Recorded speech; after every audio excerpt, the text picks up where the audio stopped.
So good to have you back from that very short break there. It's still a Good Morning Cross River, the Tuesday edition, and don't forget it is the 1st February special edition as well.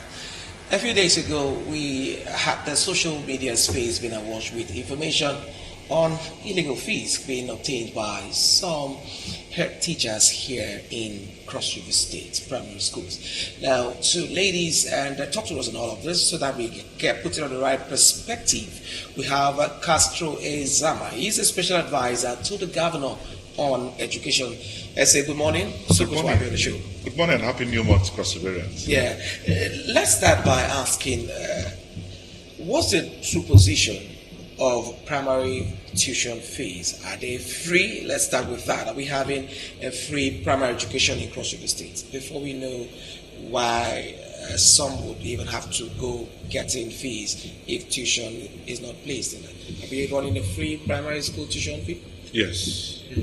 In fact, it's even more than free. It's free and compulsory. So it means that if you find any child within the age bracket of primary education, that child, the parents should be questioned as to why the child is not in school. I go to the street and I pick up these kids and I take them to nearby government primary schools and get them enrolled in school. And so it is free and compulsory. In fact, this even took me to the Universal Basic Education Commission, UBEC. And they are carrying out a campaign to reducing that very alarming number of out-of-school children, 10.5 million in the country. So it is free and compulsory for our kids. Okay, now let's take you to the main discuss this morning about the illegal fees allegedly being charged by some head teachers. Talk to us on that. Yes, I've visited schools and most times I drive along the streets, I see pupils going home and I stop by to ask them as to why they are going home and they tell me they are sent home for not paying school fees. And I take them back to school, get to interact with these head teachers. The least that is collected is 1,500 per child. And I ask them, where did you get the authorization to collect these monies? I call it illegal because if you go to these public schools, ask them for designated government account numbers. And that's what I'm telling parents today. Request for government account numbers and make this payment. You will see that there's no government account number there. And that's why it is illegal. Whatever government has approved, government will provide account numbers. We are in the 21st century. Why will you be collecting cash when parents can stay in the comfort of their homes or move to banks and make these payments? Why will you give your kids money to go and pay fees? Don't you think that you will even tempt them? You know, they'll be tempted to visit one of these betting shops and all of that. And so it's completely wrong, you know, and this is not good for us. And let me also use the opportunity to tell school administrators, especially head teachers, as parents drop off their wards in school, they take responsibilities. And most of these parents, as soon as their children, leave for school or they drop them off, they go to their private businesses or work, and with the hope that by 12 and 1 p.m. respectively, they are expecting their kids back at home. Only for maybe parents to hear that children are sent home within the hours of 8, 9, and 10. That's completely wrong. And this is not the Cross River that His Excellency will have passion for. Okay, aside illegal fees, before I go to find out if there will be any form of punishment for those head teachers who are in this act, aside the normal illegal fees, there's some other charges as well that some head teachers say, some would say it's self-help projects. How do I line that? Well, I'm sure that we all attended primary schools. I can make broom as I am, courtesy of the fact that I was taught this in the primary school. I can make room because of that. And so, what kind of self-help? How do you put that? How do you call that? If the PTA are saying that, okay, as parents, we want to do this to cushion this and that, that's fine. But wherein you just sit down and allocate this payment, it's completely wrong. And of course, it must get approval from government before you go ahead to make this collection. It's wrong. It's wrong. Fine. Yes. Was there any plan for punishment, or where human face? People say economy is so hard. So are we very human face, or we just give them stern warning and allow it? That's exactly what my office is doing. I have drawn the attention of the SUBEB to this and telling them that it's wrong. If this, we also read on social media about these Yahoo things, and so we should also be cautious of the security implication of sending these kids home. That aspect has to be handled. Because most times you send them home, you see them loitering about school environments and the neighborhood of our schools. And so this is not good. And for head teachers, let me tell you, I talked with a few head teachers, and this is what they said to me.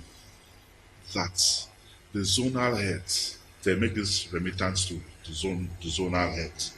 And that if they don't do this, most times they are asked to pay these monies from their pocket. And I told them that for these head teachers, they have their association. They need to stand together against this bill. It's a complete no-no. Completely. If university students are crying for extra charges, a lot of them are dropping out of school. A lot of them are seeking other mediums to help themselves pay school fees at the university level from, let's say, 17, 18 years and above. These are people, crying for fee. How much more are kids in the primary school? Whatever we are doing, we should wear human face. And we should remember how we all went to school. Barely free. These days, most of these kids, some of them even try to provide reading tables because when government provides these things, in the neighborhood, they come to vandalize and cut these things away. You visit some primary school, you see our kids sitting on bare floor. We should wear human face and think about the welfare of these children. You see their mothers going to hot water leave and all of that. Why will His Excellency, to the point of asking these people not to even pay these monies they collect in the market? Their tickets. Yeah, those tickets. His Excellency stop them from doing that. And at the end of the day, they begin to accuse His Excellency about these things. And he doesn't know anything about this. And of course, you know that our governor will not subscribe to asking primary school kids to pay fees. This is wrong. Now, you made a very strong allegation there, and there's something we truly appreciate is your honesty, because you like calling a spade a spade. That issue of the zonal heads, being in the know of all of this, I think a task force should be set. Any plan for that? Because you may just go there, put out a stern warning, but once you leave, that process might still continue. Are we not seeing a surprise visit to several other schools, to even the zones, task force? There should be a committee to ensure that, look, so people should be probed, so that not be just not to punish them, so to say, but they should be probed even from the zonal level. I think the probe is beginning to have effect through the media, and it's helping. We don't need to set up a committee to kill a snake, because the snake would have beaten a lot of people. I am doing that. I expect others to do that. I expect the public to shout at this. I'm going to be having a meeting with the state PTA, the Parent Teacher Association, and this is just a topic in there. And so we mustn't drag His Excellency's name to the mud in this regard. This is what one of the directors in UBEC told me. If there's one state that they should use as a template for free and compulsory education in Nigeria, it should be Cross River State. And so we should be true to that aspect. There are some of these monies that will hook us later in our lives. And so let's help these children. Let's think of, I see a lot of Crossivarians volunteering to provide sandals, school sandals, books and all of that. This is what we should be looking at for the future of our kids. Are you assuring Crossivarians, especially parents that have pupils children in the primary school, that illegal fees has come to an end? Yes. And the best set of persons that will help us in doing this are the parents. If you refuse to pay, don't pay, and let's see if the schools will shut down. So parents shouldn't pay this money. And let's see how we can help even those that can't go to school. It's our duty to ask questions. One day I was driving around Spa and I saw primary school age bracket coming with their nose masks. I had to clear and ask them why they didn't go to school. And I asked a few of them where they stay. I took 3 to their homes. Some have been enrolled in state housing primary school.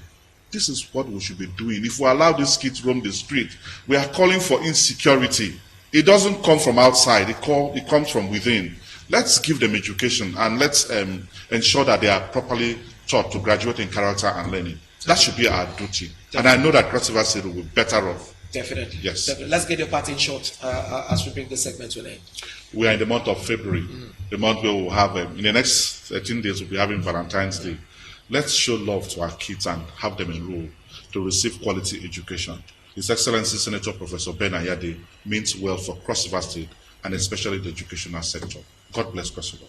Castro Ezaba, Special Advisor to the Governor on Education. Thank you so very much for your time on the show this morning. We'll definitely have to bring you back to talk more on maybe the dropping out of school children. Today we are able to tackle the legal fees. Great one, that has been settled. We'll look at some other areas in the education sector in Cross River State. Thank you. Stay with us, don't go anywhere. Shortly we'll be having Engineer Toby Michael to come talk to us how we can prevent fire outbreaks in Cross River State. Stay, don't go anywhere.